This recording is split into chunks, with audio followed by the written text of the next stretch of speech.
Bonjour à tous et bienvenue sur Crypto Signal, le retour de la liquidité. Jolie correction aujourd'hui qui nous fait passer sous la structure, qui vient chercher des liquidations longues par demi-milliard. Est-ce que c'est suffisant? Est-ce qu'il va falloir qu'on aille encore un petit peu plus bas? C'est la question qu'on va se poser aujourd'hui.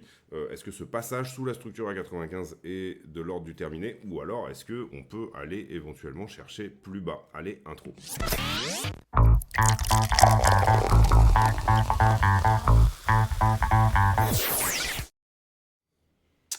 Alors, hier, on avait dit qu'il y avait un joli cluster de liquidité dans cette zone-là, sous les 95. Que si jamais on faisait un swap bas et qu'on reprenne ce point pivot, globalement à peu près aux 95 000, c'était plutôt une belle chose. Que, en revanche, si on venait à s'installer dessous, c'était plutôt pas génial. Et en l'occurrence, vous voyez que le 1 heure qui était ici a été perdu et que donc du coup, là, désormais, ça fait une douzaine d'heures qu'on s'est installé sous les 95 000 dollars qui, pour moi, est le point pivot du moment. Point pivot du moment parce que j'ai une structure intermédiaire ici en 4 heures, de laquelle je suis passé dessous, et qui donc du coup doit être réintégrée si on veut considérer que cette structure-là, eh bien éventuellement peut nous donner raison pour une prise de liquidité. Ici, ce qu'on peut voir, bon, en termes de structure, on va pas y passer trop longtemps, mais globalement c'est une jolie flat étendue. Ça n'a pas tenu la flat, donc vous l'aurez compris ici, et on est désormais plutôt en train de s'installer dessous. Donc là, je dis attention. Je suis directement passé en 1 heure parce qu'on a fait des points qui étaient vraiment précis sur le daily et toutes ces choses-là. Qu'est-ce qui nous a repoussé? C'est de manière assez millimétrique. Le 15 minutes, qui était quelque part par ici, là vous le voyez, un joli order block ici vendeur qui sur le 15 minutes est venu toucher et nous a repoussé. C'est dommage, on avait une jolie structure de retournement ici, mais elle nous a donné un fabuleux SFP, sous-entendu swing failure pattern. On avait donc cette épaule tête épaule inversée ici qui au niveau structure était magnifique pour éventuellement venir tout simplement chercher les 100 000 dollars. Et en l'occurrence, ici, c'est un swing failure pattern, c'est-à-dire je viens prendre la liquidité au-dessus de ma résistance, mais je ne tiens pas, d'accord? D'ailleurs, on le voit très bien au niveau du momentum. Le momentum était très joli ici. On avait vraiment quelque chose à venir chercher, qu'on est venu chercher, et ensuite, on s'est littéralement cassé la gueule par peut-être excès d'optimisme. La structure, encore une fois, hier était très jolie, mais la liquidité l'était beaucoup moins. C'était d'ailleurs le sujet de la vidéo. Ce niveau-là, même en 4 heures, n'a pas tenu. D'accord? Donc désormais, je vous ai libellé un 12 heures. C'est quelque chose que je fais pas souvent. J'utilise pas trop le 12 heures, j'utilise le 4 heures et le daily. Mais là, il y a un 12 heures, effectivement. Le truc, c'est que, comment dire, en 12 heures, la dernière bougie en 12 heures, elle a commencé à 1h du matin. Donc là, il faudrait qu'on a 1h20 en gros, si vous voulez, pour réintégrer ce niveau-là des 96 000 dollars quasiment.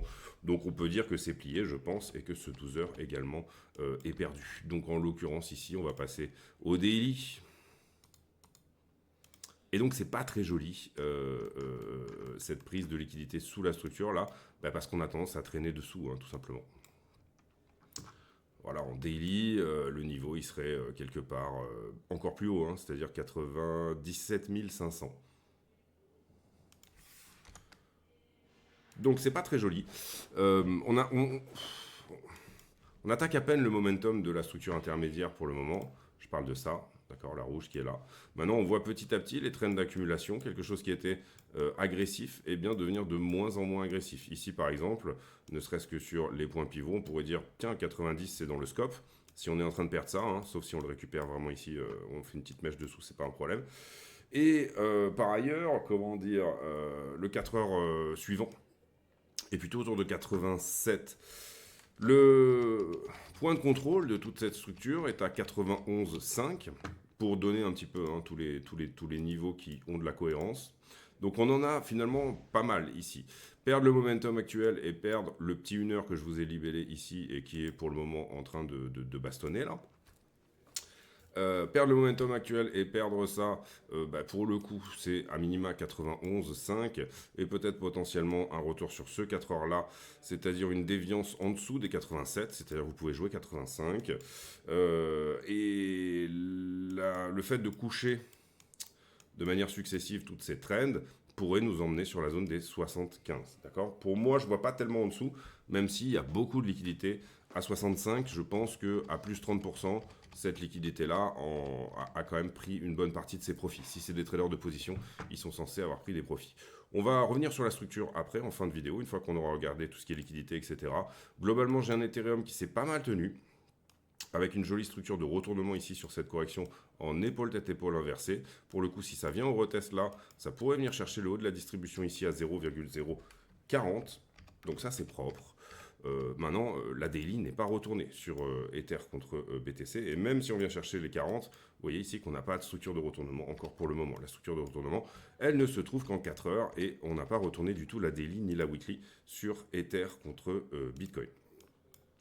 Également, Ether qui finalement vient faire un tour sur sa structure intermédiaire, un peu comme Bitcoin, d'accord?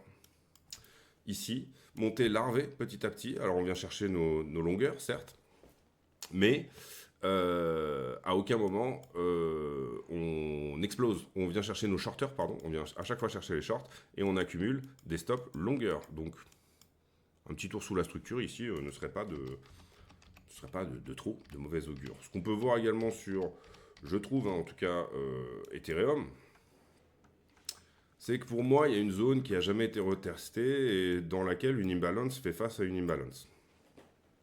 Donc soit on la tient, donc pour moi, 3000, le niveau 4 heures là, 3050 est un joli point d'entrée, mais quelque part entre 3050 et 2750 est un encore meilleur point d'entrée, d'accord? Donc venir éventuellement combler quelque chose, venir retester. D'ailleurs, le triangle ascendant que vous aviez là, dont on avait parlé pendant un moment, on a touché la target de ce triangle. Vous voyez que ici, ce qui a repoussé, c'est un daily.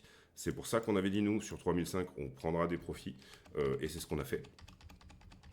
Donc je ne serais pas contre un retour dans cette zone-là de valeur sur Ether, 2750 à 3000 achats spot, ici, potentiellement intéressant, et n'importe quel trade potentiellement intéressant, pour le coup, sur du levier 10, ou alors, si vous défendez la position, ça peut être du levier 30 éventuellement. Première ouverture de position ici, deuxième ouverture ici, enfin défense de position, ainsi de suite, vous avez construit une belle position. Jusque-là, soit vous vous faites morfler, donc attention, c'est possible d'aller plus bas, soit tout simplement vous tenez bien. Et du coup, ça fait une position de plus en plus pro, qui soit défendue et qui permette tout simplement d'avoir accumulé des ordres dans un sens. Voilà pour Ether, on passe sur les altcoins. On va essayer de faire rapide aujourd'hui. Donc voilà.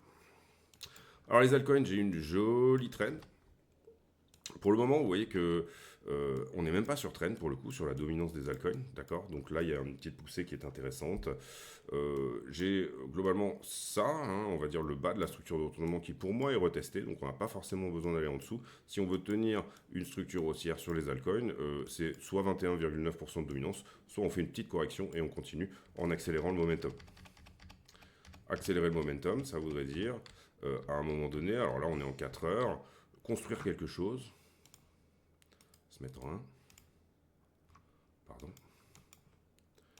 construire quelque chose qui soit plus agressif que ce qu'on avait de moins agressif dans l'accumulation. Vous voyez ici que l'accumulation la moins agressive, on va nettoyer un peu d'ailleurs, on peut enlever ça. L'accumulation la moins agressive, elle est là-dessus. Ok, 1, 2, 3. Sans avoir à venir là, construire quelque chose de plus agressif. On a une petite chance de le faire. En tout cas, je trouve, c'est mon avis là-dessus. Pour le moment, c'est en train d'être perdu. Ok. Donc ce sera probablement quelque chose de moins agressif ou alors un retour sur la trend initiale, c'est-à-dire encore une fois 21,4, 21,5%. On saura quand on casse cette distribution-là. Il n'y a pas besoin de réinventer la roue, encore une fois. Voilà, dès que cette distribution est cassée, on saura que c'est plus ou moins la fin. En soi, en théorie, sur la dominance altcoin, même sur la dominance, on a désormais un support ici, à peu près sur cette zone-là. Je dirais même à l'attaque de ce pic-là, qu'il ne faut pas perdre, d'accord? Donc si on se démerde à tenir quelque chose comme ça, là on est en 1 heure, c'est bien, on pourrait le relever un petit peu, mais on va le garder comme ça. En 1 heure, ne pas perdre ça, un petit passage éventuellement sous la structure, mais ne pas perdre ça. Je vous l'ai souvent expliqué, mais une vallée est censée protéger finalement la vallée précédente, c'est-à-dire que ça protège la tendance haussière. Ici, on a eu une belle correction qui correspond à une réaccumulation. À partir du moment où on vient retoucher cette réaccumulation, il y a des gens qui soient... Si vous étiez en short ici, par exemple, vous vous êtes fait peur, c'est de la dominance qu'on regarde, mais c'est pas le problème. Vous vous êtes fait peur, donc du coup, vous clôturez la position à break-even. Ou à l'inverse, si vous aviez déjà acheté cette zone, vous allez pouvoir éventuellement avoir tendance à recharger sur la zone pour refaire la même opération. Et en gros, ce qu'on veut voir ici, encore une fois, c'est ça qui casse. D'accord. Voilà pour les alts. On va revenir encore une fois sur BTC à la fin. Peut-être un petit tour sur la BTC dominance, mais il n'y a rien d'incroyable, je crois. Alors si, il y a quelque chose de sympa. Sur la BTC dominance, on construit plus ou moins un support 4 heures ici. La trend est assez agressive en termes de correction. Je dirais qu'on ne veut pas trop la perdre. Là, on est sur du 1 heure. Et attention, on est en train de l'attaquer un petit peu. D'accord. Bon, il faudrait que ça rejette ici et qu'on arrive à passer sous ce niveau. J'ai un niveau et une trend. Une cassure de trend, je dirais là. Donc attention, il y a des bonnes chances ici que... On a une structure de retournement sur la Bitcoin dominance qui est là. C'est ce double top là. C'est une 4 heures. Et on a un début de retournement de la daily, ici, quand on a perdu le bas ici. Ici. Maintenant, ce qu'on veut, c'est une confirmation. C'est-à-dire que vraiment, on aille chercher des plus bas ici, ici, ici et là. Mais là, ça, c'est joli. Ça, c'est mignon.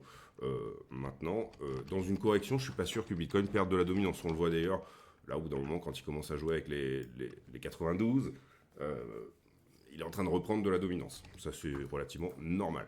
On passe là-dessus, on va sur les news. On fera un nouveau point sur la structure un peu plus tard. Mais globalement, pour aller vite, hein,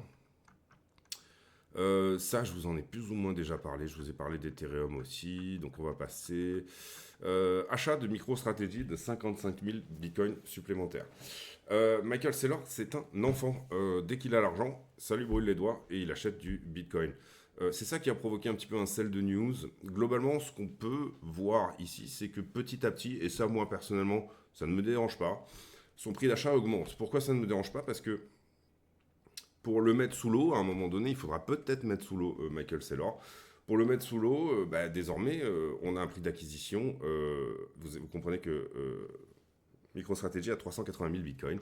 On a un prix d'acquisition qui a augmenté. Au départ, il était à 30 000 $. Étant donné que Saylor a acheté à peu près 35% des BTC juste dans les 4 dernières semaines, des BTC qu'ils détiennent, les 386 000 qu'ils ont là, ça a énormément augmenté son prix d'achat. Pas obligatoire de venir le mettre sous l'eau, mais à un moment donné, une institution qui détient autant que ça, eh bien c'est possible. Hier à 98, à partir du moment où cette news est sortie, c'est là qu'on a commencé à corriger. Il y a eu une forme de sell de news. On savait que Bitcoin allait faire un gros achat, qu'il allait annoncer un gros achat. Quelque part entre 50 000 et 80 000 BTC. À chaque fois, ça bat des records. Hein. C'est des records ici. On parle de 55 000 BTC en une fois. C'est des records. 5,4 milliards d'achats. C'est des records. Je ferai une vidéo vraiment dédiée sur MicroStrategy, sur qu'est-ce qui a été acquis en diluant les actionnaires, qu'est-ce qui a été acquis via des convertible bonds. Donc voilà, quelle est la notion de risque autour de MicroStrategy. Mais en soi, on a quelqu'un qui porte ses couilles, mais qui agit quand même un petit peu comme un enfant. WisdomTree qui lance éventuellement un ETF XRP. Dernièrement, et ça j'en ai beaucoup parlé dernièrement aussi, les afflux ETF ont été très importants parce qu'ils nous ont donné des sessions asiatiques qui étaient extrêmement bull. En fait, les gains sont faits sur les sessions asiatiques. Pourquoi? Parce que à la fin de la journée, BlackRock et compagnie sont obligés d'acheter les bitcoins qu'ils ont de leurs clients, des gens, puisque BlackRock n'achète pas du bitcoin, c'est leurs clients qui achètent du bitcoin. Et ils sont obligés de les acheter over the counter. Donc dans les 12 heures qui suivent la fermeture du marché américain, donc la fermeture de Ibit et tous les autres ETF, on a des gros achats. Dernièrement, c'est ce qui s'est passé. Hier, il y avait du gros volume. Est-ce qu'ils étaient vendeurs ou acheteurs? C'était un petit peu la question. Et en l'occurrence, ici, ils ont été plutôt vendeurs, puisque vous voyez qu'au point d'aujourd'hui, on a 435 millions de sorties. Ibit fait des belles entrées, 267. Heureusement, parce que pour le coup, sinon ça nous aurait donné un bon petit milliard de sorties. Mais 435 millions, ça veut dire que le marché s'est donné de l'air. Ça veut dire également que cette nuit, au lieu d'acheter des ETF over the counter, on en a vendu. Donc ce qui a donné une session asiatique plutôt mauvaise également.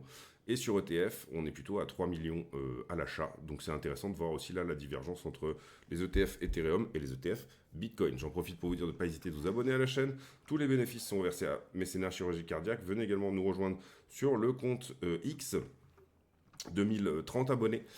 Et les liens en description de la vidéo. Potentiellement ouvrir un account sur Bluffin, qui est le partenaire de la chaîne, avec le code CryptoSignal FR. Tout ce qu'il y a en description de la vidéo qui pourra éventuellement vous intéresser. Encore une fois, tous les bénéfices sont reversés à Mécénat Chirurgie Cardiaque. Il faut que je fasse le point un petit peu cette année en termes de compta pour savoir combien on va pouvoir reverser. Mais c'est intéressant. On passe ici sur Morgan Stanley et le Wall Street Journal. On passe sur cet article du Journal du Coin. Binance qui lance son stablecoin et qui promet que les API, le rendement ne sera jamais en dessous de 0. Bitcoin qui descend autour des 94, mais les targets ne bougent pas autour des 100 000 $. Leverage as de 92,5 devient un pivot. Pour moi, c'est plus de 95. Trump qui annonce éventuellement des tarifs, donc des droits de douane, 10% sur la Chine, 25% sur le Canada et le Mexique. Je pense qu'il va être assez gentil avec la Chine cette fois-ci, Trump, mais on va voir, parce que ça risque de relancer une inflation chez lui quand même, beaucoup bien manufacturée. Ici, comment le S&P a tendance à performer entre Thanksgiving et le Nouvel An. En général, c'est plutôt de la bonne perf, c'est-à-dire 80% du temps entre Thanksgiving, donc ce week-end, hein, c'est ce week-end de Thanksgiving, c'est la dinde, c'est le moment où... Je crois que c'est les Indiens qui donnent une dinde aux cow-boys. Hein, donc c'est un moment de réunification familiale aux États-Unis. Et le Nouvel An, 80% du temps, ça a tendance plutôt à performer à la hausse. En décembre et fin décembre, sur la dernière semaine, il est possible que certaines prises de profit soient faites. Pourquoi ? Parce que vous avez des entreprises qui vont potentiellement venir nettoyer leur bilan avant d'être auditées en fin de trimestre. Globalement, moi, ce qui m'intéresse à la fin de l'année, là, ce sont les 13F. C'est-à-dire, dans la proportion des gens qui ont investi sur les ETF, je veux qu'il y ait une majorité d'institutions. On l'a vu avec Allianz, qui a acheté pas mal de micro-stratégies, 2,4 milliards dernièrement. On a vu qu'il y avait une forme de FOMO institutionnel qui était plus ou moins en train de se mettre en place. Maintenant, sur les derniers 13F, c'est-à-dire le quarter 3, donc troisième trimestre, on avait des 13F qui nous disaient j'ai à moitié des investisseurs personnels et à moitié des institutions. D'accord ? Il y avait une FOMO institutionnelle, mais c'était pas ouf. On veut que sur les prochains 13F, il y ait une vraie FOMO institutionnelle, un début de FOMO institutionnelle sur BTC. On veut, nous, être dans les early investors, qu'ensuite les institutions arrivent, et on veut tous ensemble venir distribuer sur les normies, les newcomers, les nouveaux qui, eux, seront les holders du cycle suivant, par exemple, ce genre de choses. Calendrier économique, aujourd'hui, on aura les minutes de la Fed vers 19-20 heures. Et demain, le PCI sur les coups de 16h, si je ne me trompe pas. Pas forcément extrêmement intéressant, d'accord ? C'est des news qu'on a plus ou moins déjà avec le CPI, et les minutes de la Fed, on sait à peu près ce qui va être dit dedans. En tout cas, je ne vois pas énormément de volatilité se mettre en place là-dessus. Les liquidations.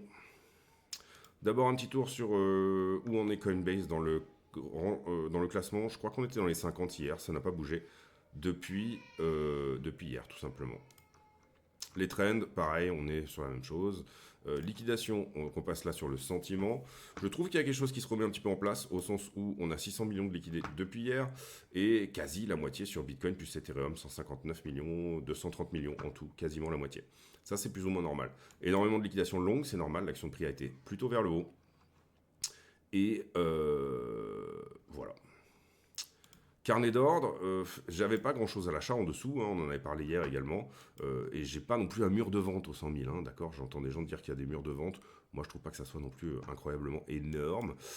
Les ordres d'achat, 90, on a les petits ordres d'achat ici autour de 95, mais globalement ça se bouscule pas au portillon pour acheter les 90. Hein. Là j'ai une granularité qui est très poussée. Ouais, il y a un tout petit peu quelque chose juste en dessous là. On a touché quelques ordres, et personnellement, ça, moi, je le vois pas vraiment comme un mur. Je trouve pas que ce soit énorme, d'accord ? On a à peu près 1500 BTC là sur zone. Je trouve pas que ce soit énormissime non plus. Maintenant, je peux me tromper. Les marchés en levier, globalement, j'ai déjà fait. Vous aviez un ordre, ici, vous avez un niveau ici à venir prendre sous 95. Il a été pris. Je trouve que on a un petit peu pêché dans l'excès d'optimisme. Pourquoi ça ? Parce que, en fait, Donc on avait déjà ce niveau à peu près sur la zone des 95, il était à peu près par ici, si je ne me trompe pas, on l'avait mis hier. On est venu le chercher, mais vous voyez que au moment où on vient le chercher, j'ai une baisse du prix, en même temps que j'ai un fond de ligne qui augmente énormément, donc ça n'est pas normal, ça veut dire qu'il y a énormément de longueur qui rentre pour essayer de jouer ce niveau, et malheureusement c'est ça qui vient nous installer sous la structure, d'accord? Je trouve pas que les liquidations soient énormes, alors attention, on a pris 500 millions, c'est pas trop mal, mais si je devais dire qu'il y a du pognon à prendre, bon, bah, il y en a en short, hein, on l'a vu sur la structure, mais globalement, je trouve qu'ici, cette augmentation-là de l'open interest, là, donc globalement, on était plutôt sur 91,5, là. Cette augmentation-là est intéressante. C'est là qu'on va liquider un paquet de monde, d'accord? Parce que c'est là qu'ils sont rentrés, ok? Donc globalement, j'irais plutôt dire qu'en termes de liquidité, il y a quelque chose à 85 qui est potentiellement intéressant à venir prendre. On le voit surtout sur l'open interest, où d'un coup, on passe de 20,5 milliards à 23 milliards. Il y a 3 milliards d'un coup qui se mettent dans la machine. On va voir, on va garder ce niveau. C'était un niveau que j'avais pas forcément mis en avant auparavant. On avait plutôt vu des choses autour des 95. Maintenant, voilà, 80, je trouve que 85 dorénavant représente un petit peu d'intérêt parce que il y a plusieurs milliards là-dedans. Et là, vous comprenez qu'on est venu chercher 1,5 milliard à peu près, hein, je pense, de 23,71 à 22. Oui, c'est ça, 2 milliards. 2 milliards petit à petit, est-ce qu'il n'y aurait pas un intérêt à venir prendre finalement 2 milliards supplémentaires quasiment, et ça en juste en un mouvement? D'accord. Ici, on voit que le prix veut aller prendre quelque chose. Je pense que passer là-dessous peut être l'endroit intéressant. Ça, c'est l'analyse de liquidité. Maintenant, sur iBlock, c'est pas forcément ce qu'on voit. Alors, on voit un petit order block ici. On voit que les 95 étaient excessivement chargés. Là, je suis passé tout de suite en 3 mois. Comme ça, vous avez toute la charte un petit peu des traders de position. Il y a énormément de choses à 65, mais pour moi, à plus 30%, des traders de position. Nous, on est rentré à 60. Vous avez compris qu'on a pris des profits, bien sûr, sur toute la montée. Ce qui va nous rester là, c'est du reliquat de position. Alors, j'espère que c'est le cas pour tous ceux qui sont là. Il y a probablement du gamblers, hein, ici, il n'y a pas de problème avec ça. Mais en termes de trader de position, il n'y a pas un énorme intérêt à aller là, sauf énorme FUD, d'accord? Par contre, attention, il y a de la valeur jusqu'à 83, 85, on va dire, hein, qui pour le coup correspond à passer sous toute la montée larvée qu'on a faite jusque-là. Mais je trouve que 91,5 représente un endroit plutôt intéressant. Alors, c'est pas forcément ce qu'on voit ici sur iBlock. On voit que c'est plutôt la zone des 95 à 93. Donc, cette correction pourrait être terminée si on parle que de la liquidité. Et pour moi, on n'est pas que dans un marché de liquidité, ou en tout cas, on n'est pas vraiment dans un marché de liquidité. Il y a un petit peu de FOMO quand même. Ce qu'on peut voir globalement, c'est que Bitcoin est passé sous sa structure en 6 jours, avec les bubble maps, là, les liquidités de... Mais par contre, que Ether ne l'a pas fait. Donc si Ether corrige, pour le coup, ce sera sous 3002, et je vous ai déjà parlé des 3050 à 2756, qui serait pour moi un point d'entrée beaucoup plus professionnel. Mais il faut bien comprendre ici que sur la weekly, moi j'aime bien quand la weekly est vide, pour une entrée qu'on va qualifier de... Pour une entrée qu'on va qualifier de professionnelle pour un swing, et là c'est pas encore le cas, c'est plutôt sous 90 qu'on pourrait éventuellement être vidé. Et vous voyez ici tout le cluster de liquidité qu'on avait autour des 95, qu'il est extrêmement intéressant d'aller chercher. On commence à charger sur la zone des 100 000, d'accord? Il y a un moment où ça va être intéressant de venir vendre sur cette zone-là. De venir vendre, j'entends, ce sera de l'achat forcé pour ceux qui devront clôturer leur short, d'accord? Voilà, en l'occurrence, là, pour le coup, si on devait nettoyer totalement, ça serait plutôt venir faire un bisou au 90. On retourne sur le prix. On fait la conclue de cette vidéo. Alors, donc du coup, ça, je l'expliquais, j'aime pas trop qu'on passe du temps sous les 95. J'aurais bien aimé qu'on prenne juste ce cluster et qu'on se reprenne. Et là, en l'occurrence, c'est pas le cas. On a pêché par excès d'optimisme à un moment donné. Il y a eu ici, là, dans cette zone-là, trop de gens qui ont essayé de rentrer long. On est venu les chercher. Boum. Je pense qu'on a fait un moins 2% depuis, ce qui correspond à liquider les fois 100. Enfin, moins 1,25, moins 2. Ouais, voilà, largement moins 2,12. J'ai pas de structure de retournement là sous les yeux, j'ai des pertes de traîne qui sont pas très jolies et j'ai un sentiment qui est peut-être un peu trop longueur, c'est-à-dire qu'on peut pas s'arrêter en gare pour décharger un train et en même temps reprendre encore plus de monde dans l'autre sens, d'accord? On l'a dit, 92,9, globalement quand on regardait la liquidité, il y avait quelque chose de super intéressant sur cette zone-là, à venir dévier en dessous, je pense que c'était à peu près par là. Donc on va essayer d'aller voir un support 1 heure qui pourrait nous donner quelque chose comme ça.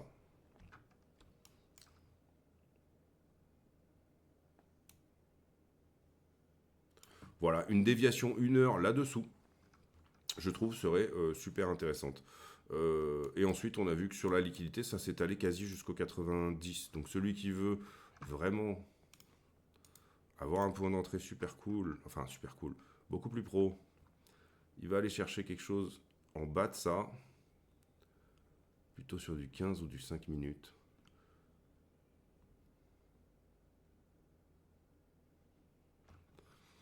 Il y a un petit truc 15 par là, mais c'est pas ouf. Il y a un petit truc 15 par ici qui est beaucoup plus propre.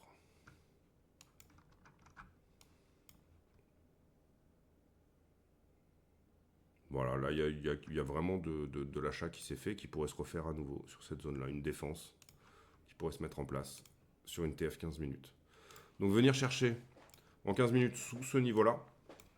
Et là, pour le coup, je vais assez loin hein, dans les analyses, mais il n'y a aucun problème.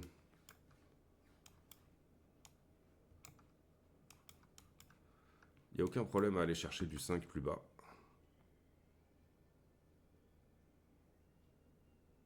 Et là, ouais, c'est pas incroyable. Il y a un petit quelque chose par là. 90 500. Et pour le coup, après, on est dans d'autres time frames plus grosses.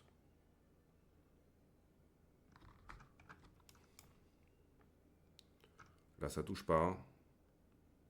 Un petit truc par là. Juste en dessous de 90, il y a un petit truc. Donc là, c'est un peu la question. Et là, c'est du 5.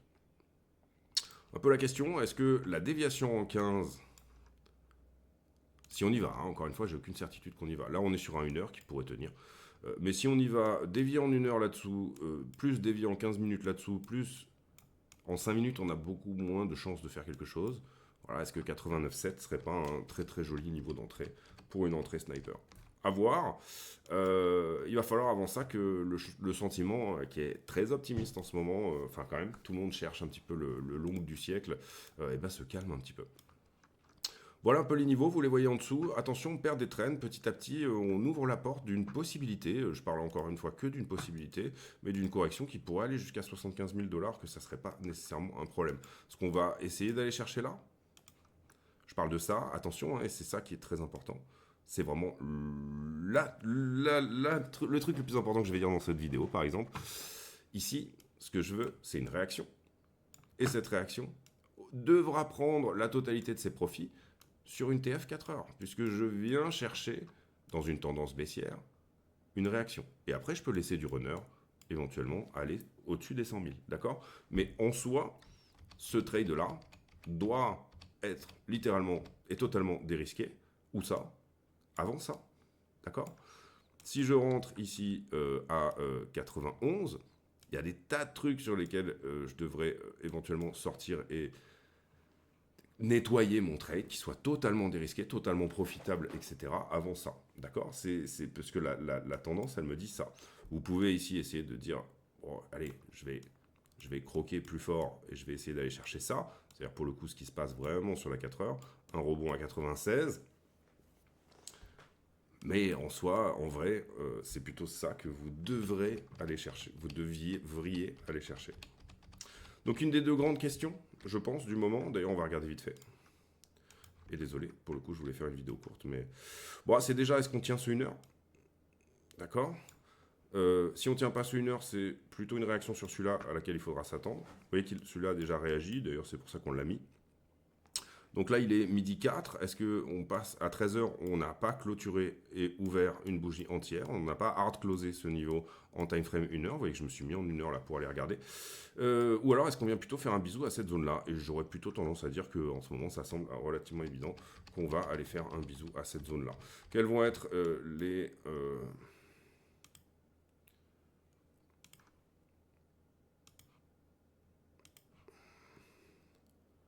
les signaux qu'on va éventuellement sur un retour vers ce point-là? Si on arrive à casser les deux distributions qui sont là, hein, toujours la même technique des points pivots, enfin toujours la même technique on va dire, ici, dac, j'ai cassé celui-là. Potentiellement je reteste la distribution, pourquoi pas sur le 15 minutes qui est là, et encore une fois, dévier jusqu'au 5, ça ne me dérangerait pas. Pour éventuellement casser cette distribution-là, à partir du moment où j'ai cassé cette distribution-là et celle-là, bah, j'ai des bonnes chances de venir à minima faire un bisou à celle-là, et pourquoi pas venir remettre à plat cette distribution jusqu'à ce que ça soit un niveau. Voilà pour cette vidéo, j'espère qu'elle vous aura plu. Voilà, hier j'étais vraiment pas tout à fait dans l'idée que... j'étais en train de dire, je pense qu'il y a... Je pense qu'on a dit 35% de chance, un tiers de chance qu'on vienne chercher cette liquidité au 35, au 95, parce qu'on est dans un contexte de FOMO et donc moins de liquidité. Ici, vous voyez que la liquidité a repris le dessus. Donc du coup, il faut bien comprendre que le trading, on est en permanence en train de faire du fine-tuning. C'est un petit peu comme avoir une super bagnole. Vous essayez de faire un temps autour qui est à chaque fois meilleur. Et ben pour faire ça, il faut travailler. Pour travailler, il faut remettre en cause des choses qui peut-être potentiellement marchaient pas mal avant. C'est-à-dire dire, bon, ben, on va essayer ça, on va essayer ça, on va essayer ça, etc. En ce moment, je trouve qu'il y a beaucoup de FOMO, donc pour moi, ça vaut le coup de mettre un petit peu la liquidité de côté. Sinon, on vise 65 tout de suite, et on vise 75 également tout de suite, parce que de la liquidité, il y en a un petit peu.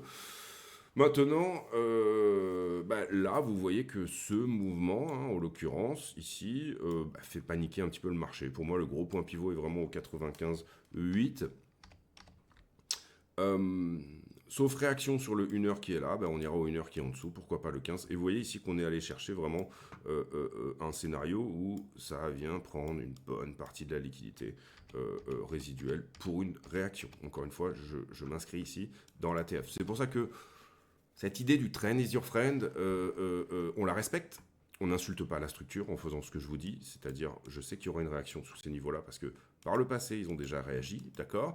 On respecte ici le trend is your friend, mais on est contre-tendance. Pourquoi on est contre-tendance? Parce que tout simplement, on intervient sur un trade 4 heures dans laquelle la 4 heures est baissière. Mais cela dit, on n'insulte pas la structure pour autant.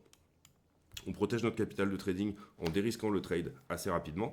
Et puis derrière, ce qu'on cherche, c'est des endroits où le prix peut réagir. Et c'est là-dessus qu'on est relativement bon en utilisant le système des niveaux et leur time frame.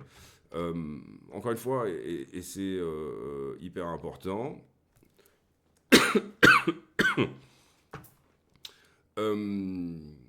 sniper une entrée ne veut pas nécessairement dire tout de suite sniper un trade de position dans un sens ou dans l'autre. Malheureusement, on n'en a aucune certitude. Bon les amis, je vous laisse là-dessus. J'espère que cette vidéo vous a plu. Si jamais c'est le cas, n'hésitez pas à le dire. Encore une fois, c'est important de liker les vidéos.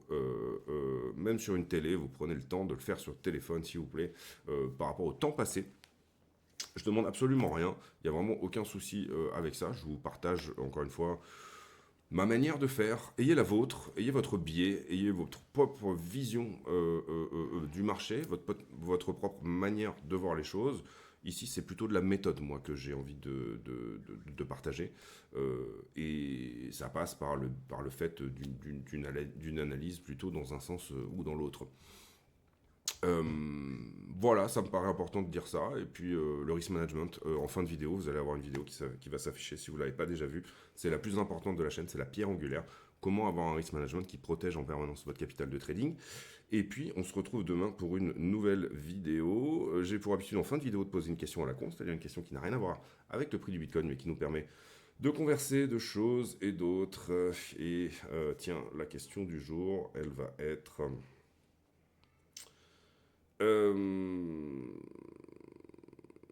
qu'est-ce que vous appréciez collectionner? Tiens, c'est pour ceux qui ont un petit peu des collections, des choses comme ça. Quelles sont les choses que vous appréciez d'accumuler, d'en avoir beaucoup, et ça vous fait extrêmement plaisir de les accumuler. On se retrouve demain pour une nouvelle vidéo. D'ici là, portez-vous bien. Ciao, ciao.